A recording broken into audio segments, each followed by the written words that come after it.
This is VRoc. This is VRoc. This is VRoc. This is VRoc. This is VRoc. This is VRoc. This is VRoc. This is VRoc. Chops.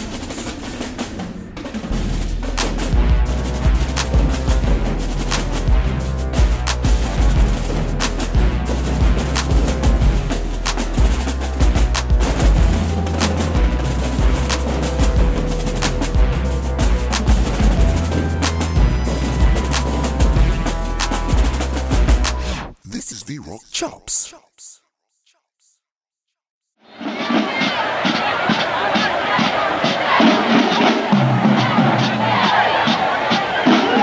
Wait a minute, here's the plan.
All right, welcome back, Chop Nation. Listen, we have a super special. Everybody's special. Let's get that out the way. But sometimes you gotta, it's levels to this thing called special. And man, we got the most influential guy right now for me, Mr. Doctor. Let me say that right, Dr. Roderick Little. So Chop Nation, put your hands together for me. Gonna put a little drum roll right here for Prof. Ooh. What's up, Prof? How you doing? I'm doing, of course, we have a spring season, and I'll put that in quotes, because hopefully this is the first and last. Yeah. But definitely kudos and shout out to my students. They're doing an amazing job. So we're making this thing work the best way that we can. Cool, man. Appreciate you coming on, Prof. Listen, we're not gonna hold you long. We're gonna jump right on into this thing. So we're gonna start out with these same old essential questions that I asked. Number one would be, what high school did you attend? And for the people that don't know, what college did you attend also? Okay, well, I attended Lanier High School here in Jackson, Mississippi, and it's ironic because not only did I attend, I was a band director there as well. And I attended the Jackson State University, where I participated, of course, in the Sonic Boom of the South. And of course, I played in the percussion section at both on the high school level and also the university level as well. And I became drum major at both of those schools also. Cool, man. Listen, similar paths on both ends, man. That's awesome, Prof. It's always great to be able to come home and take care of home and do what you love. So cool. My next question will be, because you are a percussionist, what is your favorite rudiment and why do you consider that to be your favorite? Well, I actually have a couple, but if I were to name one, I just love flams. I love playing flams. Really just as a percussion player, once you find like a consistent groove, in regards to just kind of like your wrist working together with your arms, and you just kind of get into the rudiment itself. Those are just one of those that I really just kind of get consistently lost in when I start playing those slams, how everything just kind of work together. But obviously, some of the ones that I focus on the most are just kind of like some basic ones, like the single stroke roll, which is very important. Of course, the double stroke roll, the flams, and the paradiddles. So those are the things that, kind of are microcosms. Although those are the main rudiments that, kind of branch off to all of the other rudiments that we have. So I focus mainly on those, making sure that my technique and speed and control is what needs to be on those, and again, it will enable me to branch off into the other rudiments. But yeah, I'm sorry, I kind of went down. You're good. But yeah, the flam, man, it's just one of those that I'm connected to. Don't ask me why. It's just something that just happened. As a percussion player, you kind of start with rudiments, and then you kind of just feel one that just one you can really just kind of chop, and you really just kind of gun. So that was just one of those that just kind of reverberated with me early on. Gotcha. All right. So a lot of us, we all had that moment when we were younger growing up, or some may even catch it earlier or later, rather. What was that moment for you when you knew that, hey, I want to play drums, I want to be a percussionist, this is what I want to do? What was that moment for you? Well, I guess that my story probably would be similar. I really got introduced to drums, more namely drum set, in church. And my mom went to church, religiously every Sunday, and I would be, quite naturally intrigued with just the overall grandeur of the drum set player. I mean, it looked like he was having fun, and it was loud. So most kids like things that are flashy and loud. And so quite naturally, after the service will be over, I go up to the pulpit and sit on the stool and just kind of bang on the floor tom and just different stuff, the ride cymbals and the hi-hat and all that stuff. So that's basically where it began. That's basically where it started. And fast forward to middle school, my brother, he was in middle school band, but he played the saxophone, and my whole family participated in music in some way, shape, form, or fashion. But I just remember when the band director asked me what I wanted to play, I just remember, being intrigued by the drum set, when I was in church, just kind of coming up from really a baby all the way up until that point when I made it to middle school. And so quite naturally, I chose percussion, and knowing then, knowing what I know now, I'm really surprised that my band director allowed me to play, a percussion instrument, but quite naturally at that time we had enough wind players, so he allowed me to play, the drum. So obviously once I started to play, that's when I figured out that, being a percussion player was for me. I enjoyed, what I did, and I was good. I think God gave me a natural talent to be good at what I did, and a lot of my peers looked up to my musical prowess and what I can do on the drum. So I think that was something that helped as well. And look, man, I had my mom to buy me a CB700 drum kit. I'm not even sure if they make that brand anymore, but man, I used to take that drum kit. It was so heavy, because I was, small in middle school. And man, I remember that thing weighing my arm out. I used to walk to school.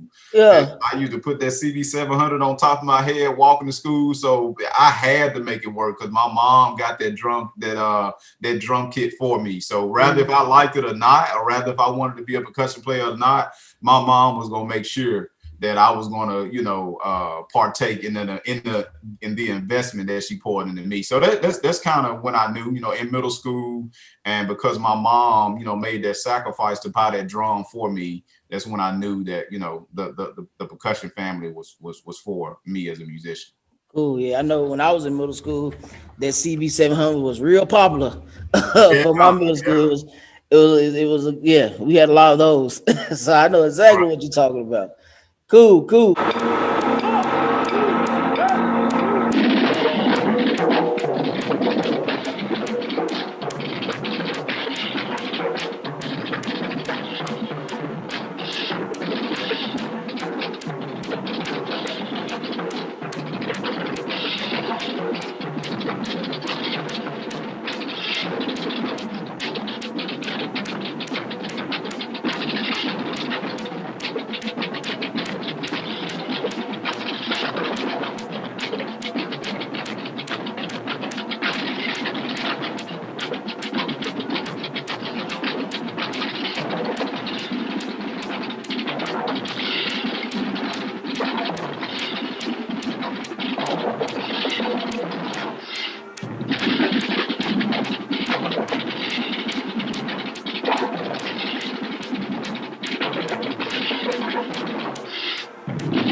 So let's go back a little bit more.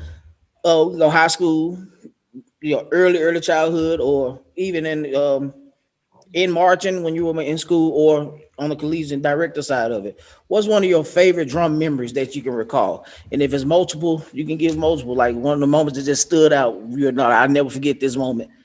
What was that for you, Paul?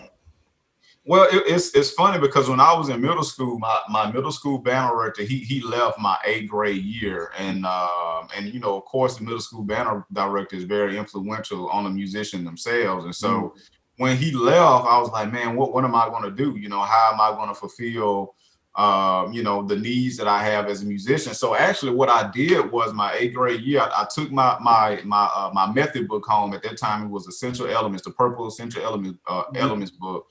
And I literally just took that book home and taught myself, or I continued my education of how to read music, and looking in the back of the book and taking a look at the rudiments. And so I'm not sure why I did that. I mean, of course, I think it's probably God just kind of ordering my steps for my future. But again, I took that personal initiative with taking that book home and, painstakingly, looking at exercises 1 through whatever, however many exercises in the book. And I figured out how to read music. Like I took that my own initiative to do that. So that was a major moment for me as a percussion player in the 8th grade, just kind of figuring out, how to marry the music to what I was already playing. Yeah. In high school, one of the most notable, I had a couple in high school. I mean, just kind of going in high school in the 9th grade and really just figuring out what marching band was all about, because we did marching band in middle school, but it wasn't like how it was on a high school level. So actually putting on a sling or a strap for the first time in high school, man, and my shoulder, getting swollen, like, man, this is what high school all about, the Yamaha SFC drum, bigger than me, you know what I'm saying? Yeah. So I'm trying to hold the drum and, trying to get the style and all that stuff. And so I remember that, going into the 9th grade and just trying to figure out, marching band, just that side of marching band and its relevance and having long, hours of practice and things like that. But I also remember becoming section leader during my junior year in high school.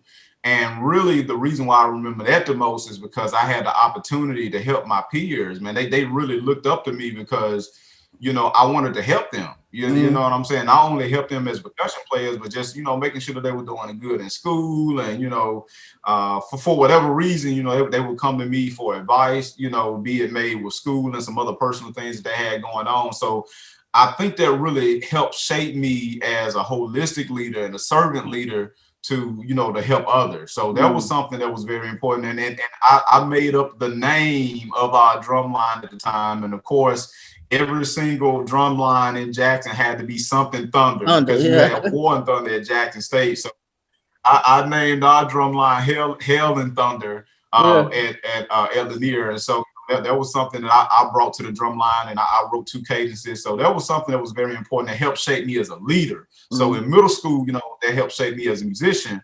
And, not to say that I didn't grow as a musician in high school, but I think the high school more so taught me the leadership aspect of what it was to be a section leader and things like that. And the last memory that I have, the last memory that I want to make mention of is that we went to Canton for whatever reason for a drumline battle that they had. And I just remember our drumline going down there and doing really well, and just feeling the energy from the crowd. I can't even remember what we did per se, but just kind of feeling the energy from the crowd, knowing that what we were doing was good and received well by a crowd within itself. So those are the 3 things that I wanted to share from high school. Again, many memories, but those are the 3 things from high school. Yeah. And last but not least, at Jackson State, man, I mean, just having a coveted opportunity to even go to Jackson State was something that was monumental for me. And it's odd because, we didn't have YouTube back then, man. Right. So I didn't know what I was getting myself into. I didn't know too much about Jackson State. I saw a couple of tapes, but, I was going into the situation blind. But I had good people there, to kind of help mold me in regards to making Jackson State University drumline. But one memory that I have from my freshman year that I'll never forget, my high school band program wasn't a large program. It was a marginally small program. And so when I left there and went to Jackson State, I remember like the first night they were asking, okay, who wants to play snare drum? And so I raised my hand. And not only did I raise my hand, it was like 30 other guys that raised their hand wanted to play snare drum. And I'm like, and they was like, well, we only got a certain amount of spots open. Cause at Jackson State, the drum line is highly competitive. And so again, here I am coming out of high school and kind of being what they call the big fish in the small pond. I was basically a nobody, when I made it to Jackson State University. So I'm never going to forget that first night. We had a guy there that was helping out with the drum line. His nickname is Boosie, but his real name is Kevin Fuller. He was just kind of going down the line. And we also had a gentleman by the name of Herman as well, who was helping out with the drum line. Yeah. And Cortez Bryan was actually helping out that year too. Things just kind of coming back to my mind as I speak.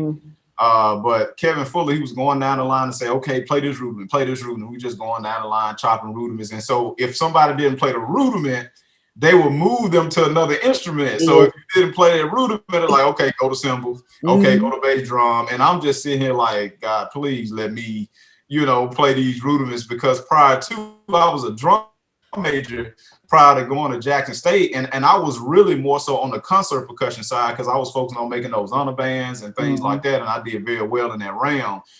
And I was just all focused on being a drum major and being a leader and all that stuff. And so I really didn't do the marching percussion side that much, not as much as I would have liked to. Right. And so, going to Jackson State, just kind of being catapulted back into that marching percussion realm, I was just kind of sweating bullets, man, just hoping I played the right rudiment.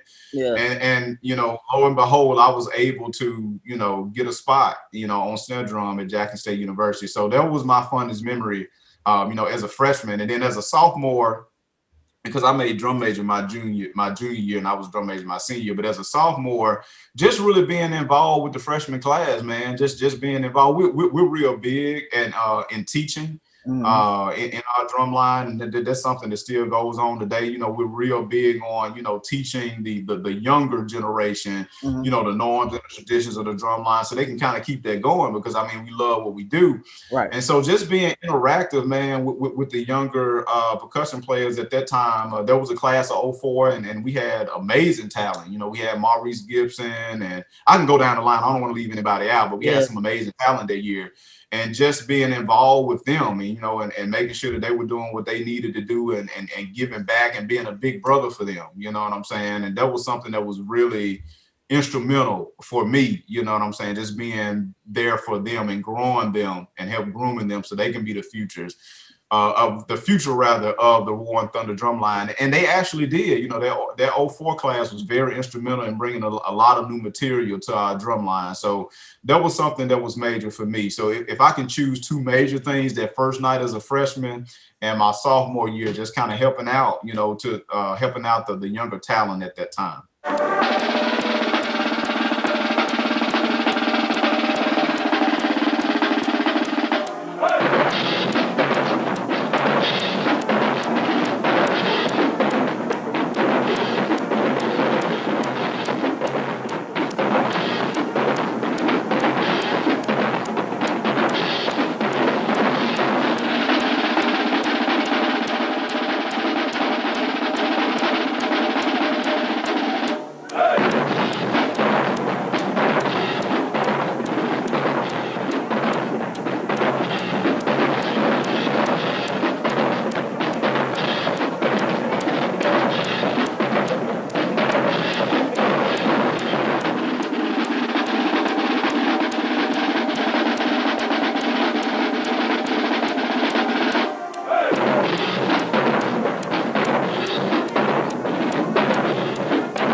Cool, man. Yeah, that's dope, Prophet. And like I said, everybody knows, like, y'all are very particular on how y'all operate as far as everything, not even just playing, just everything. So that's one of the ones everybody got to respect Jackson for. You know what I'm saying? Tennessee State, we did our thing. So Ain't that right? He ain't lying. but I'm gonna leave it alone. I'm gonna leave it alone. No, it's funny though.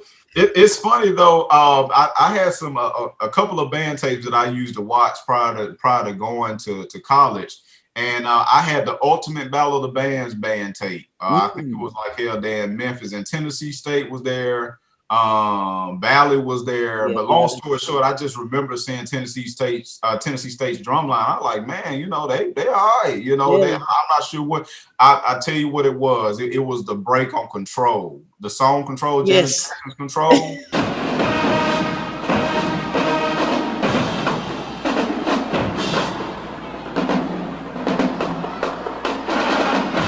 I'm like, man, what is that? I was trying to catch the time, and I was like, oh, okay. And that was my first time really hearing an elaborate kit, if you will. So, definitely kudos to Tennessee State. I'm gonna tell you what's funny about that Control kick. The interview prior to yours, I did with TP Terrence, my big bro. We talked about that Control kick, and I was like, dude, TSU was probably like one of the first schools that highlighted drum kicks and song parts. Everybody else kind of like on the 2 and 4 traditional type thing.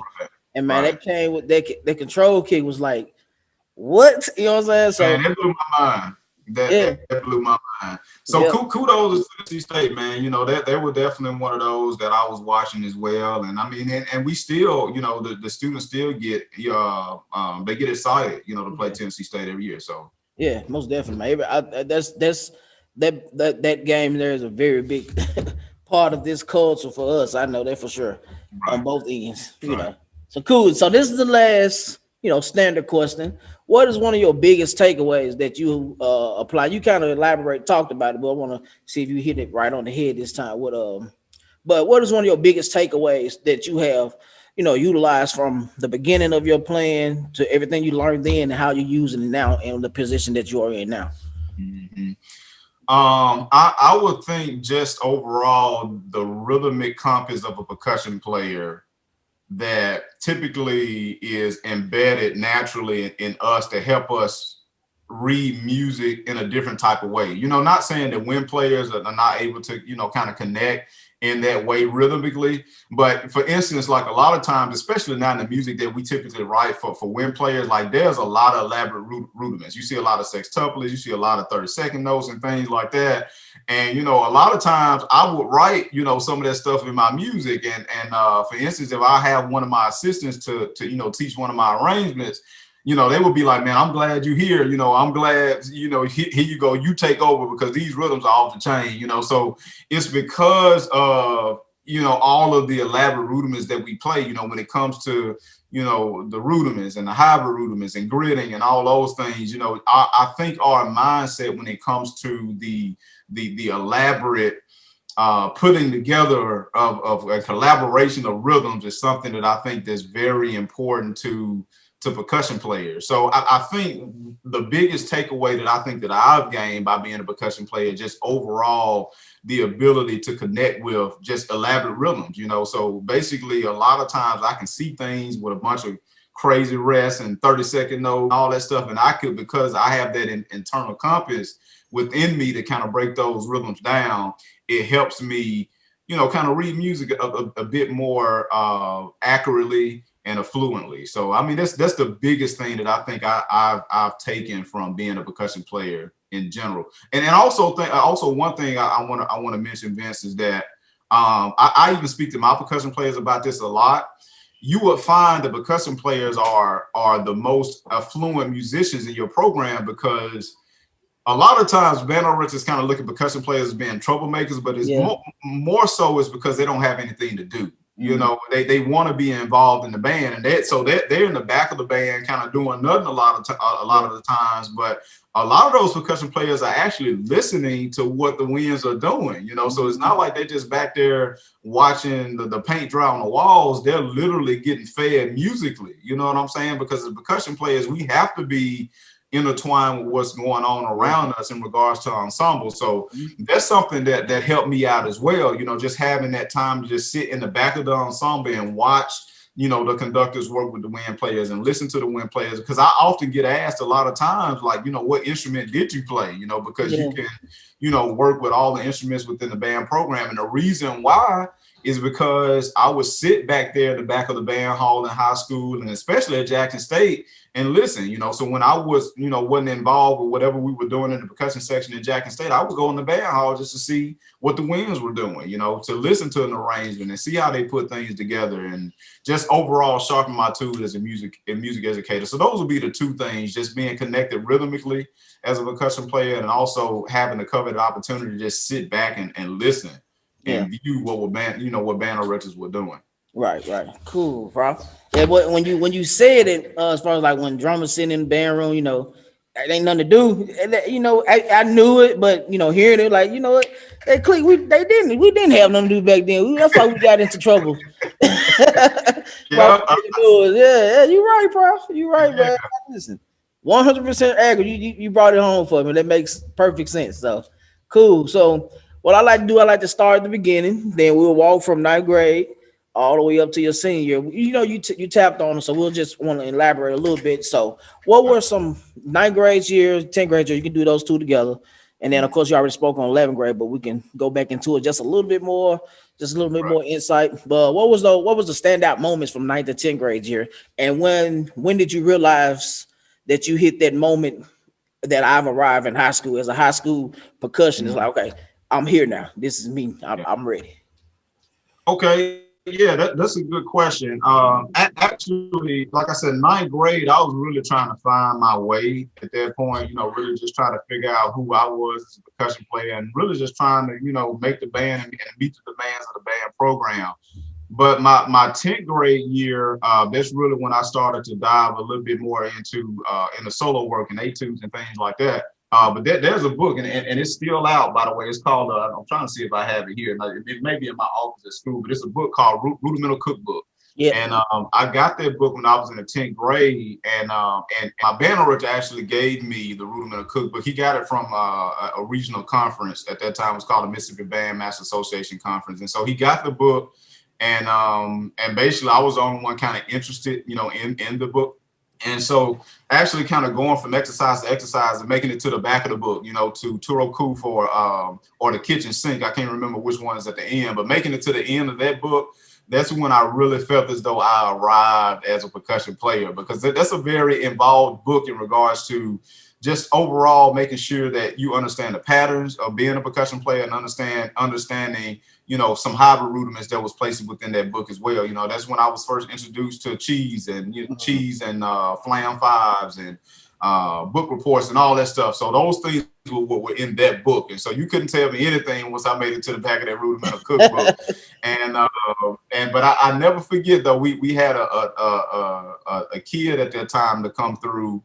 I think I was going to the 11th grade. He was coming into the 9th grade, and his name was Cordell Davis. Mm-hmm. And he had like a stepbrother or somebody who was real involved with kind of like the core style of the DCI realm of percussion playing. And so, long story short, the man he came in chopping. Yeah. And so I thought that I was the top of the hill, and but I had this 9th grader coming in, and I'm talking about like, and I'm like, oh, okay, I got some competition. And so by having that competition, it was good for me, because he pushed me to be a better percussion player. Because quite naturally, us as percussion players, we are, highly competitive, in a good way. We just want to be the best in the room. So with that being said, he really pushed me as a percussion player. And so after that, man, I kind of grew, weary of rudimentary percussion playing. And then I started to turn my eye more so on the concert side of things during my junior year, timpani, of course, mallet percussion. So I really challenged myself to, play those instruments and try out for all city bands, try out for honor bands, try out for the Top Man in Mississippi Lions band. And so that's really what I started to focus on during my junior and my senior year. So those were some very monumental moments for me as a percussion player that just kind of overall shaped me to who I am today from the high school standpoint. Cool. So we kind of tapped into the 11th, 12th grade. So your senior year has arrived.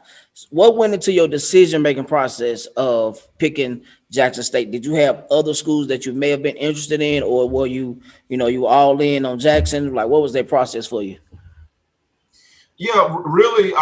Obviously, by being a product of Jackson, Mississippi, I got along rather with my mother very well. You know, a lot of times students tend to want to leave their home just to get to have new surroundings, or they may not get along with their parents, and they just want to leave home. Yeah. But I didn't necessarily have that feeling. Again, my mother and I got along very well. I respected her house, I respected her rules, and in turn, she kind of let me do what I wanted to do, as long as I followed the guidelines and the parameters that she set in her house. Mm. And then also too, my brother and my sister went to Jackson State. Okay. So quite naturally, I was going to be going to Jackson State anyway. So I didn't want to leave home. Mm. And my brothers and sisters attended Jackson State. So that overall shaped my decisions to go to Jackson. Okay. And again, I didn't know much about the band program. I mean, it's funny because, now the students have YouTube and they know more about our programs, way more than what I knew prior to going to college. So the band really wasn't the driving force at the moment. I mean, I knew I wanted to pursue music, but I didn't know much about the band. So I really went, one, because I didn't want to leave Jackson, and then two,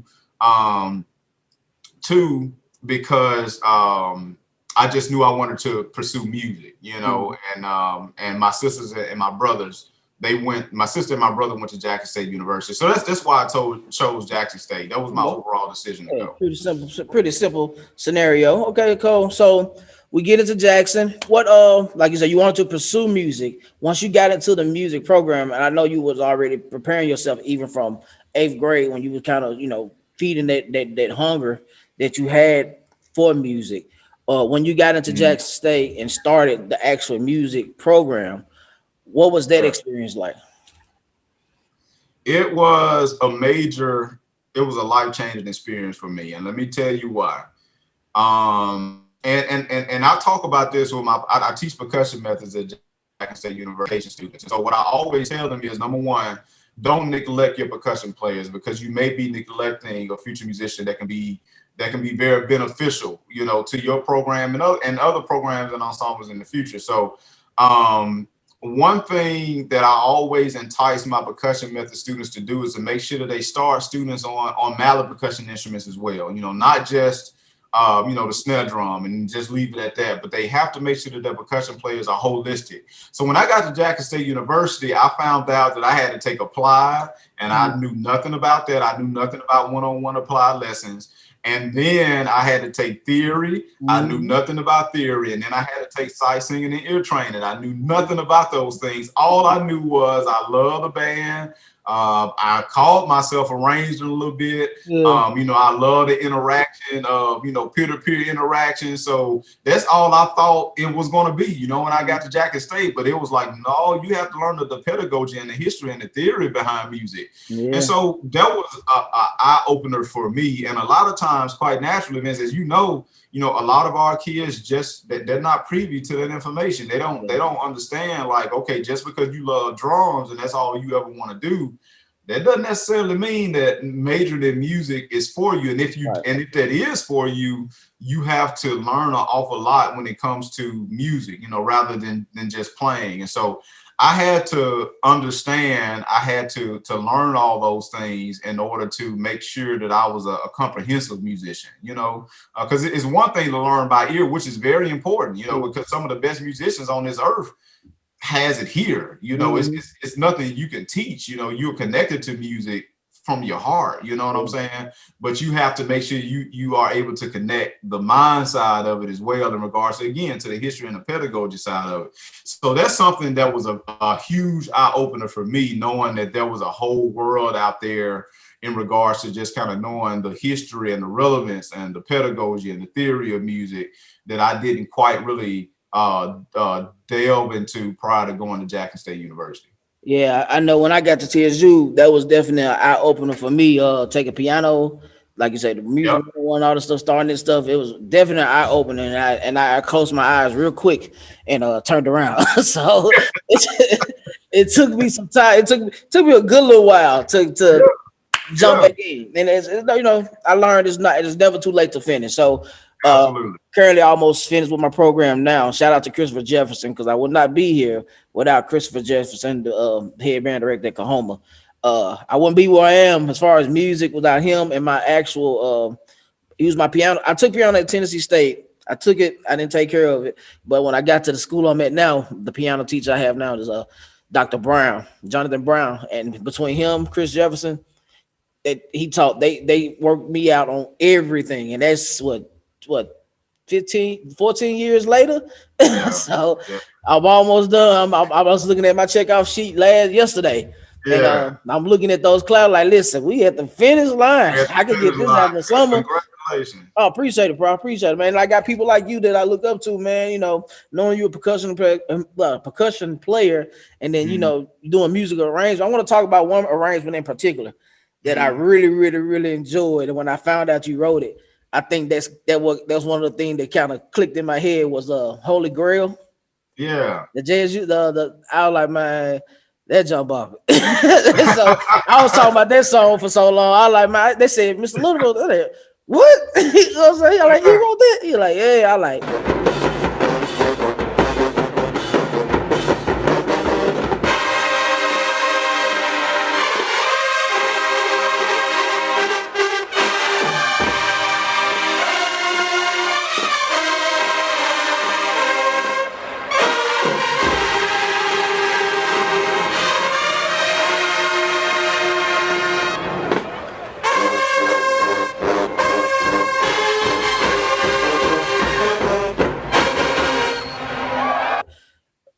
That was like, of course, years ago, but that kind of clicked it back in for me, and then other things happened, and motivated me to go ahead and finish my degree process. So, but yeah, shout out to you for that, man. That's one of one of the things I look up to you about the most, about you being a percussion player. You, Cosby Smith, Lane College, even Derek Green, Tennessee State. He's younger than me, but he handled business, man, and I look up to it. I take motivation from seeing people that's like me. And you spoke on going into college from high school, in your mind, you're like, I want to be a music major. But when you get there and you actually see what the process is, saying, it's real. And if you really got the passion, I never stopped playing. Like you say, drums, I was a drummer. I never stopped playing. I never stopped teaching. I worked at it real hard. And I got to the point in life, like, listen, I need to put some paperwork with this because I know what I'm doing. Let's solidify this thing. So yeah, shout out to you for that, Prof. I appreciate you for that. So if I'm sorry, man. If I advance, that's one thing that's important as well. And this is what I want to say to all African American drum players. Please make sure that you go through and get your education. I mean, we have an innate gift for drumming. I mean, just when you look at our roots from Africa, that's what they did. And so if, again, to your point, if you just go ahead and get that education and put your degree behind it, there's jobs out there for you. You know what I'm saying? I mean, we have a gentleman, Justin Sarad, who's doing a phenomenal job, getting out there. And I think he's finishing up his DMA with in percussion performance. But, we need more people like him. I mean, the Dr. Lawhorn, I'm hoping I'm pronouncing his name correctly, at North Carolina A&T. He's another one of those, that's doing a phenomenal job in the world of percussion. So we need more guys like us, out there teaching, because we can do it. I mean, we do it all the time. I mean, we work with students all the time, but we just have to make sure that we go and get that formal education.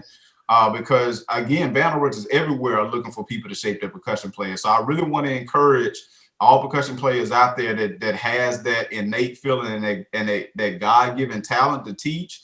Go out there and get your education, man, and go and do the thing from a legit standpoint, and go out there and get these jobs. They're out there. Because, man, it's a lot of talented guys, man. It's just, doing it for the love, man. Exactly. And once you, like you say, put that paperwork behind you, you unstoppable. But that's one of the things my pastor says. He says 2 things nobody can ever take from you. That's your salvation and your education. He always said that. And my principal, he's very big on education. So, yeah, he always told me, Big Daddy, get that paperwork, Big Daddy. So he was another motivating factor for me also. I mean, you know, just there's a lot of people, my wife, my mom, this, you know what I'm saying, my students, you know, I pushed so many guys out. You know, I said, you know, had for you to go to Jackson and absolutely. Graduated. I'm like, man, listen, if they doing it, I'm helping them, making them do it. I got to do it for me too. So definitely, man. Appreciate it. Appreciate you for taking care of my kids too, Prof.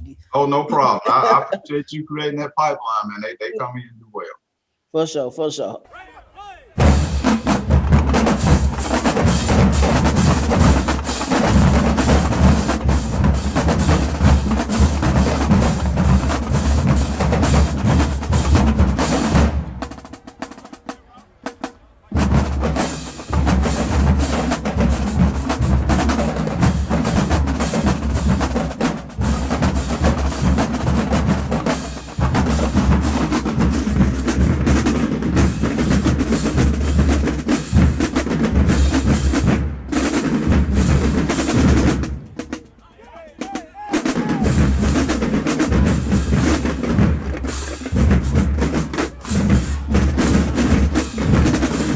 All right, so let's see what we at now. We talked about that going into Jackson. So we can go on the other side now. So we done did enough drum. Let's talk about Dr. Rod Little, the director.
So what was this process? What was it like that? Let's start here. Let me slow down. Going back when you became the percussion instructor at Jackson, how was what was that process like? What was your expectation? What was your vision? And as you proceeded on through. Well, I mean, I obviously, you know, by being a product of Jackson State, you know, I'm WT. And so, you know, actually going back into the situation, you know, the respect from the students was already there. So, you know, I wasn't worried about that side of it. But really, my overall vision and goal going back to Jackson State was just to make sure, and again, those guys can tell you back in 12, you know, my main focus was to make sure that they were men and women. You know, I knew that they were going to play. I mean, that's something that's embedded into the DNA of WT. You know, playing, you know, the cleanliness of sound, you know, being funky, grooving, and all that stuff. That's who we are. But I wanted to make sure that we focus on, you know, to our point where we just got through talking about. I wanted to focus on them graduating. You know what I'm saying? I didn't want it to be a situation where they come to the drum line and they participate for a semester, and then we look up and then they gone. They participate for a year or two and then they gone. Yeah. So that was my biggest goal, you know, coming into Jackson State as a percussion instructor. You know, of course, there was some playing things that we need to tighten up. But however,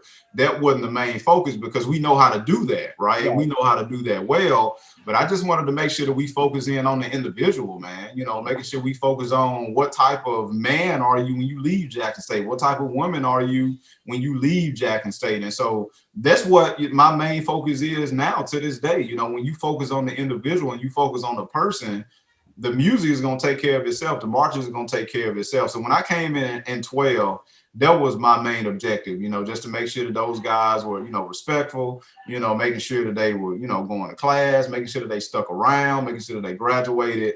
So those were, you know, at the top of my list. Of course, again, some playing things, but that was like my primary goal. Right.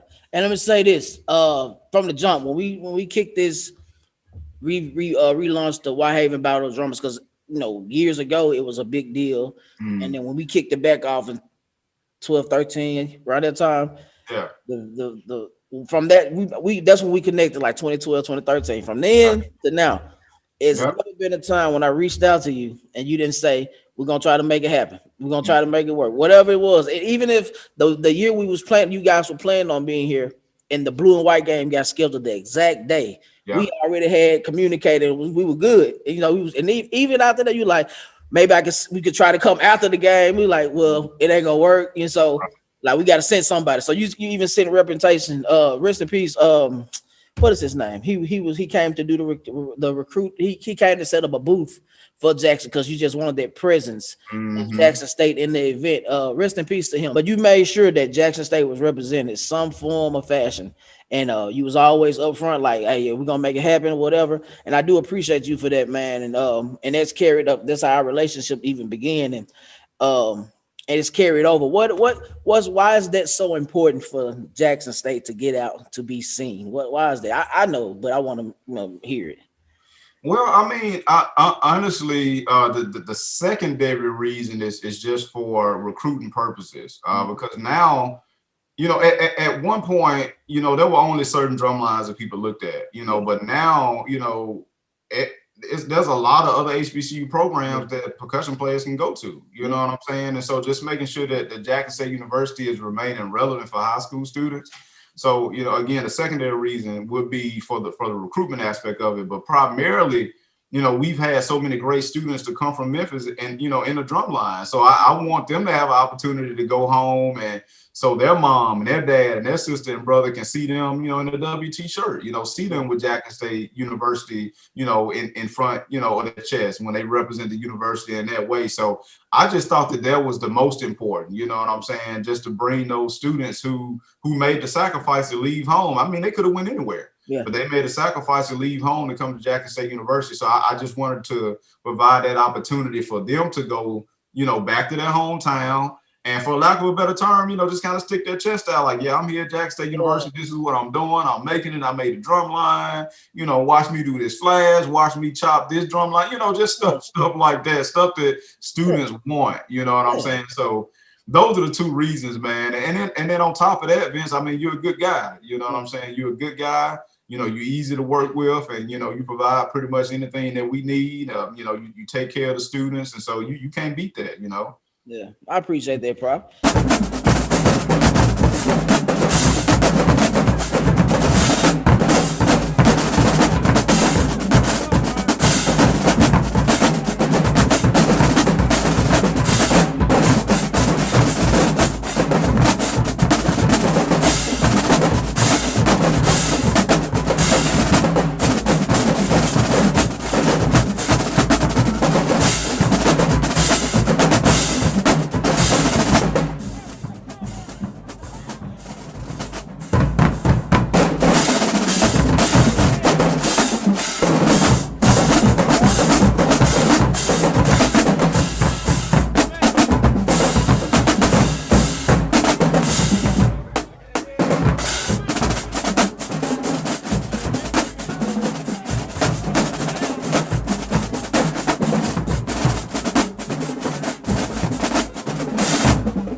Now I will say this, when y'all do come, y'all put on a show. So everybody see Dr. Roger Little. I gotta say doctor every time. Everybody see Dr. Roger Little laid back and cool.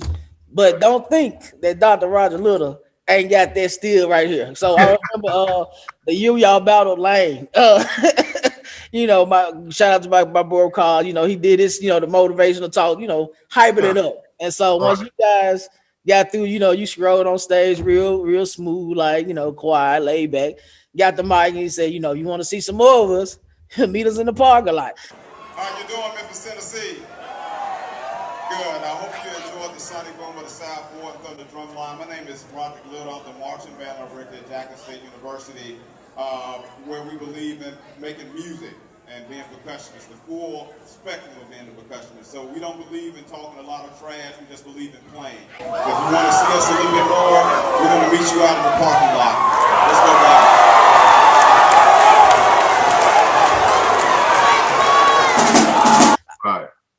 To touchdown. I like, look, I'm good. You know what I'm saying? Because it's good to, you be professional, but still understand the culture of what's going on and what's relevant to the community. You know what I'm saying? Not just trying to be on this high pedestal, like, oh, we don't do this, that, and the other, but like you say, give the students what they enjoy and do what they enjoy doing. They at home. A lot of them came home. That's what the people came to see, man. And you understanding that, man, and having that dog in you still, even it's gonna be in this video.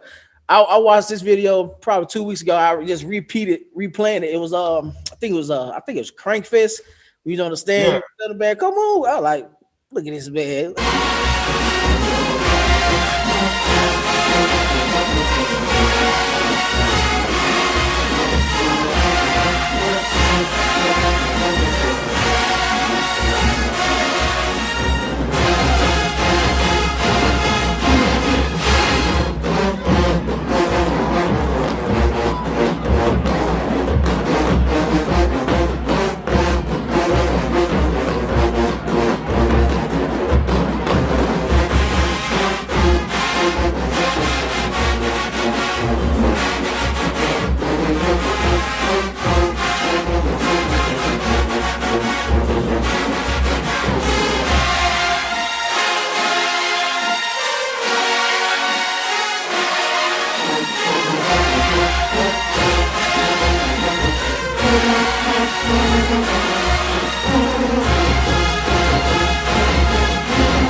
No, man.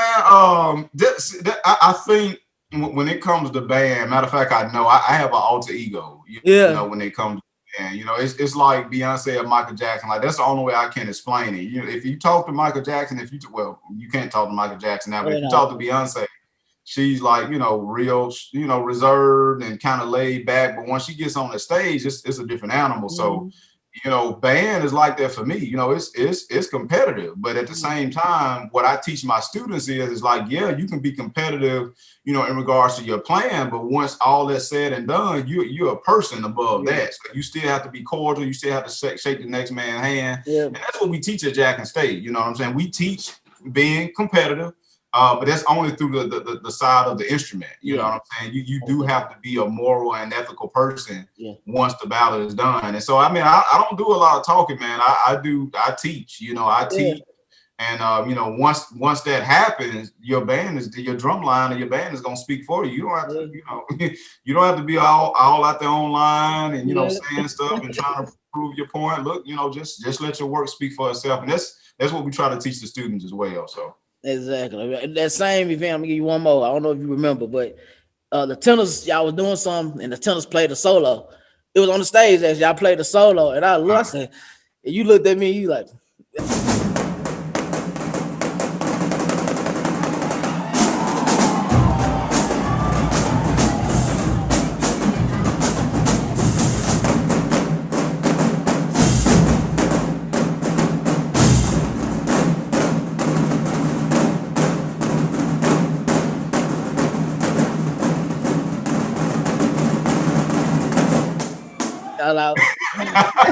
I like this is Prof. No, man. Listen, you can't beat it, man. I love it, man. I crack on Jack State a lot, but it's all love at the end of the day for Jack State, man. Y'all boys are doing excellent work over there, So gotta just do my little hate head now. I can't, and it's even worse now. Y'all got Coach Prime. That's one of my favorite players ever. He's so freaking cool. I be wanting to like his video. I'm like, nah, this Jackson State. I can't. Because he connected to Jackson State. Yeah, Yeah, well, yeah, man. no. Yeah, it's definitely all love, man. We got HBCUs. I mean, right now in the moment that we're in, man, this is an amazing time, not just for Jackson State, but for all HBCUs, man. I mean, just the notoriety that he has brought, to not just Jackson State, but all HBCUs in general, man. So we're just getting started. I mean, everybody has something to pull from this experience. I mean, even now, there's a lot of HBCU band programs that are getting nationally exposed, you know what I'm saying, by doing these virtual events and videos and things like that. So it's something for everybody. And it's actually the platform is even big. I was looking at LeBron is my favorite basketball player. For the people that don't know, LeBron is the GOAT. Oh, ain't that right? He ain't lying. But he was walking to the they was taking take the pictures and all the stuff. But going to the game, Chris Paul been doing it. But LeBron had some custom FAMU shoes. I like, man, those are so fresh. I don't even care for FAMU like that, but man, that man, them shoes so cold, man. So it's the level is just elevated, and it all like just a lot of people been doing a lot of work along the way, and like when even with Coach Prime being there, even elevated even more, it's gonna help everybody. So man, shout out to y'all for gotta say it once again. Shout out to Jackson State. You know what I'm saying? I'm just playing, man. Shout out Thank you. I appreciate it. But everybody is moving forward, man, in this train that we're on at this particular point. Like you said, getting national exposure and things like that. Yeah.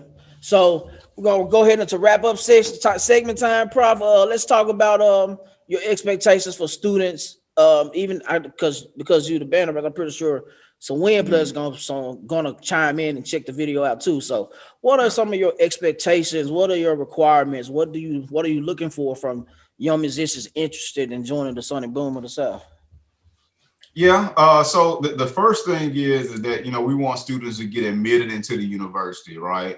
Because there's a saying or there's a phrase that says student musician. And you have to notice what comes first. The student comes before the musician. And so we want to make sure that the students are focusing in on themselves and making sure that they're fully admitted and, just kind of going through that process. And so once they do that, then they'll go and visit our website and they'll sign up, because we're doing auditions a little bit different, probably from other institutions as well. But they sign up on, again, they visit our website and then they fill out a form, and then that form would allow them to upload their primary video, and then from there they'll be prompted on the next steps and everything that they need to do to finish and complete their audition at Jackson State University. So in a nutshell, those are the two steps in regards to setting up an audition. So first, getting admitted, that's number one.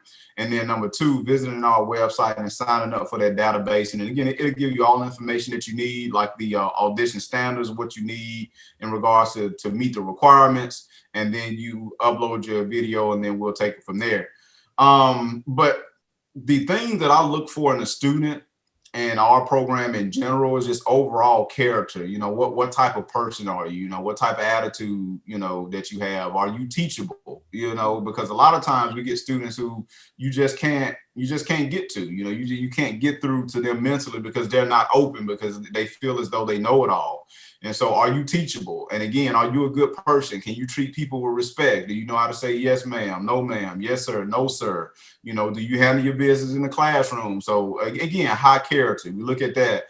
And then lastly, and again, notice my order, again, what type of person are you is first. And then, lastly, we look at the musicianship side of it. What type of musician are you? Can you play your scales? Can you play your rudiments? So with the percussion players, they actually have, and you can download that off our website. So they go through that packet.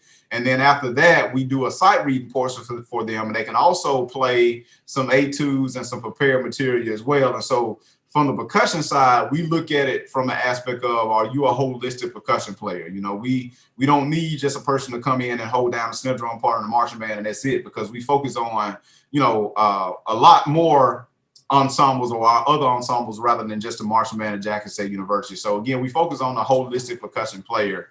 So those are the things that I look for in regards to, you know, students here at Jackson State University, making sure that we have the utmost in character and attitude, you're teachable.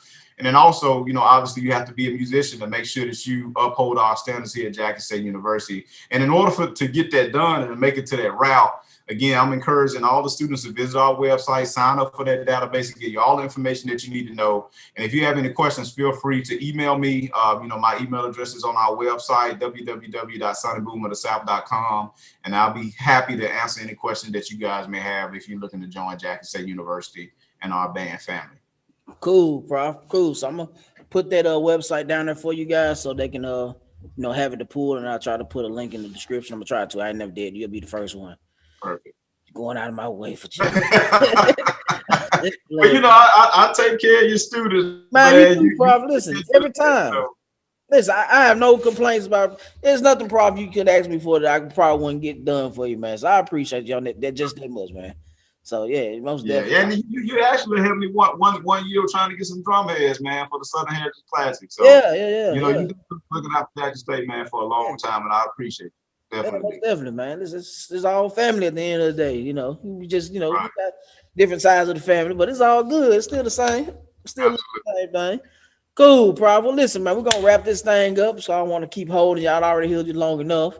So we're gonna wrap it up. And I appreciate your time. I appreciate you coming on once again, man. I appreciate your knowledge, appreciate your information. I just appreciate everything about you, Prof. So whatever you need from me, I got you, man. So it probably won't be much, but whatever, I got you.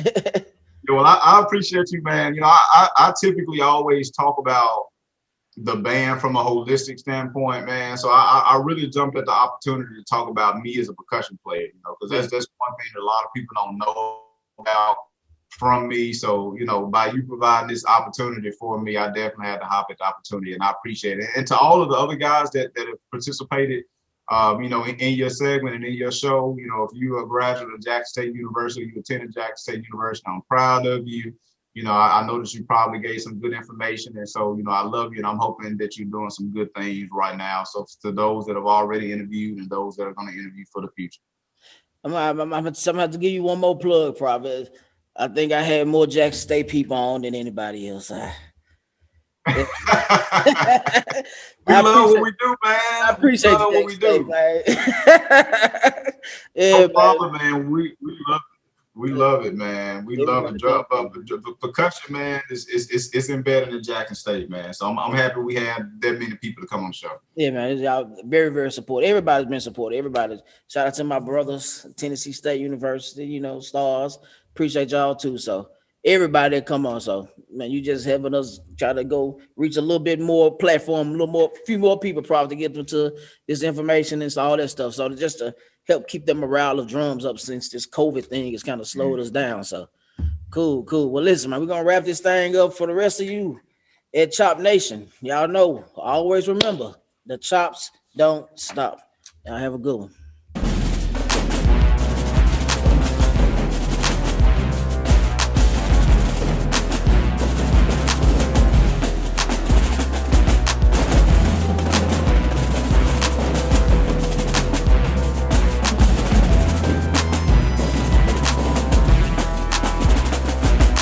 This is VRoc Chops.